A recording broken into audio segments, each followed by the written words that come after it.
Bonsoir. Cette semaine, nous allons découvrir le plus petit État au monde, mais qui a un rôle et une diplomatie tout à fait mondiale, et c'est le Vatican. Le Vatican est en Italie, enclavé dans la ville de Rome, la capitale. Son nom vient de l'une des 7 collines de Rome sur laquelle il est situé. La cité du Vatican, c'est d'abord la basilique Saint-Pierre, construite sur la tombe de Pierre, à qui le Christ avait confié la tâche de bâtir son église, et mort en martyr vers 64.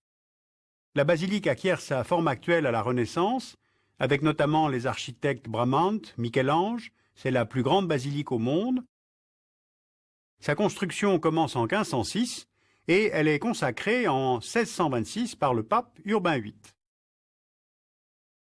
La colonnade ornée de 140 saints de marbre est due au Bernin.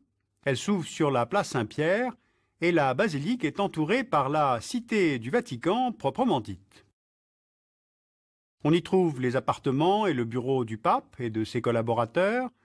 On peut repérer à gauche la salle des audiences et le palais du Saint-Office. Et dans les jardins, qui occupent presque la moitié du territoire, le palais du gouverneur. On y trouve aussi les musées du Vatican, une bibliothèque de plus de 60 000 volumes, 100 000 gravures et cartes, notamment la très belle salle des cartes, et bien sûr la célèbre chapelle Sixtine peinte par Michel-Ange.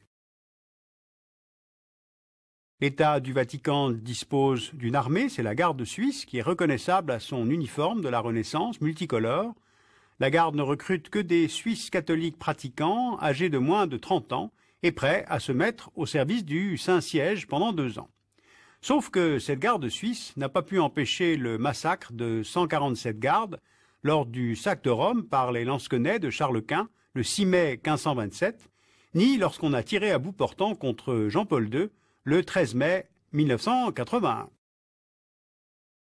Le Vatican dispose aussi d'une gare, d'une station de radio qui émet en 33 langues, d'une imprimerie qui diffuse les documents pontificaux en 94 langues, un journal quotidien, l'Observator Romano, d'une poste qui émet des timbres qui sont très recherchés des collectionneurs, donc en somme beaucoup d'instruments pour la diffusion de la pensée de l'Église catholique.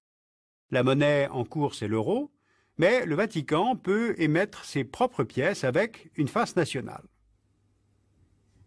Il y a environ 1000 habitants au Vatican, mais on devrait plutôt parler d'administrateurs religieux et laïcs, puisque personne ne vient naître au Vatican. C'est d'ailleurs le seul État au monde dont la citoyenneté est temporaire, car directement liée à la fonction qu'on y occupe. Dans Rome, l'État du Vatican est souverain aussi sur plusieurs édifices et églises, Sainte-Marie Majeure, Saint-Jean de Latran, Saint-Paul hors les murs, ainsi que sur le palais de Castel Gandolfo, qui est la résidence d'été du pape, située à 25 km au sud de Rome. Depuis 2005, il y a un nouveau pape, Benoît XVI. C'est le 265e pape, mais c'est le premier d'origine allemande depuis 482 ans. Et c'est la conséquence de l'éclatement de la Réforme au début du XVIe siècle. Contradiction intéressante, le pape doit assurer sa primauté spirituelle en tant que chef de l'Église, mais pour cela, il doit aussi être un chef d'État temporel pour ne dépendre d'aucun autre souverain.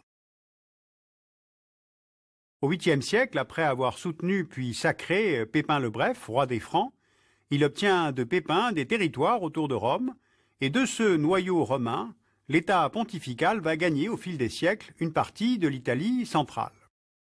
Or, l'unité italienne qui s'opère dans les années 1860 lui enlève l'ensemble de ses territoires, à l'exception de Rome et de sa région, grâce d'ailleurs à l'intervention de la France.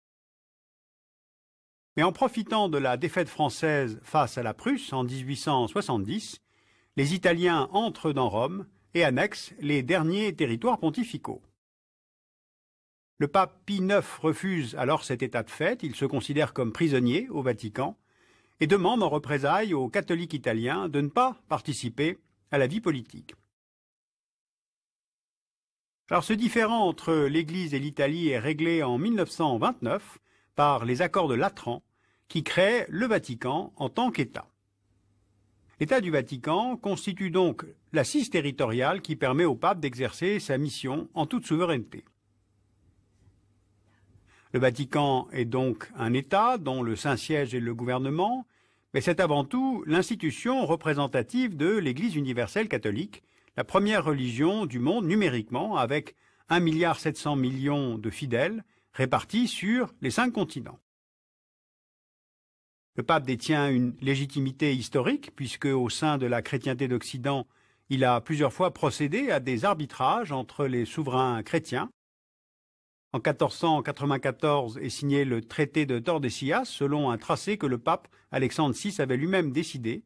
En 1493, il vient délimiter les zones d'influence dans le Nouveau Monde entre les monarchies espagnoles et portugaises. En 1979 aussi, l'Argentine et le Chili ont fait appel à l'arbitrage du Vatican pour régler la délimitation des zones maritimes dans le canal de Beagle. La médiation de Jean-Paul II a mis fin au conflit. Et puis le Saint-Siège a une importante action diplomatique.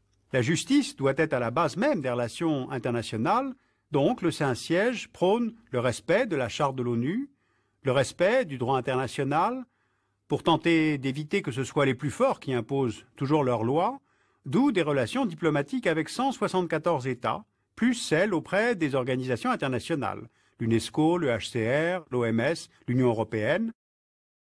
Et cette action diplomatique s'est renforcée avec les voyages du pape. Jean-Paul II a contribué au rayonnement de la diplomatie vaticane en visitant 117 pays pendant ses 26 ans de règne. Avec quel résultat? En Europe de l'Est, le Vatican a joué un rôle crucial dans l'effondrement du communisme. La hausse politique initiée par Paul VI a été amplifiée par Jean-Paul II, premier pape slave de l'histoire, élu en 1978, par ses nombreux voyages dans son pays natal, la Pologne, par son soutien financier à Solidarność, mais aussi un soutien politique au leader soviétique Gorbatchev. Mais l'opposition du pape en 2003 à la guerre préventive des États-Unis contre l'Irak n'a servi à rien, sauf peut-être à ce qu'elle ne se fasse pas au nom des Nations Unies.